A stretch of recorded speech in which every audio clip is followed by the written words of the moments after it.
ജാർഖണ്ഡിൽ ചമ്പൈ സോറൻ സർക്കാർ തിങ്കളാഴ്ച വിശ്വാസ വോട്ട് തേടും. ഭരണപക്ഷമായ മഹാസഖ്യത്തിലെ എംഎൽഎമാർ ഹൈദരാബാദിലെ റിസോർട്ടിൽ തുടരുകയാണ്. മുൻ മുഖ്യമന്ത്രി ഹേമന്ത് സോറന് വിശ്വാസ വോട്ടെടുപ്പിൽ പങ്കെടുക്കാൻ റാഞ്ചി പ്രത്യേക കോടതി അനുമതി നൽകി.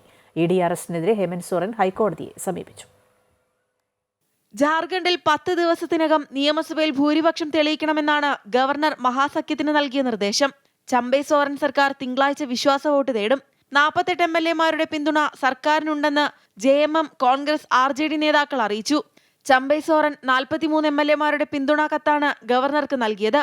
അതേസമയം വിശ്വാസ വോട്ടെടുപ്പിലേക്ക് നീങ്ങുമ്പോൾ സർക്കാർ BJPയുടെ ഭാഗത്തു നിന്നും ഓപ്പറേഷൻ താമര നീക്കങ്ങൾ ഉണ്ടാകുമോ എന്ന ഭയത്തിലാണ്. ഹൈദരാബാദിലേക്ക് മാറ്റിയ മഹാസഖ്യ എംഎൽഎമാരെ തിങ്കളാഴ്ച മാത്രമേ റാഞ്ചിയിലേക്ക് എത്തിക്കൂ. തിങ്കൾ, ചൊവ്വ ദിവസങ്ങളിലായി നിയമസഭ ചേരാനാണ് തീരുമാനം. മഹാസഖ്യത്തിൽ നിന്ന് 4 എംഎൽഎമാർ BJPയോട് അടുത്തു എന്നാണ് വിവരം. വിമത എംഎൽഎമാരെ അനുനയിപ്പിക്കാൻ മുഖ്യമന്ത്രി ചമ്പൈ സോറൻ ശ്രമം നടത്തുന്നുണ്ട്. നിലവിൽ ED കസ്റ്റഡിയിലുള്ള മുൻ മുഖ്യമന്ത്രി ഹേമന്ത് സോറനെ ചോദ്യം ചെയ്യുന്നതും തുടരുകയാണ്.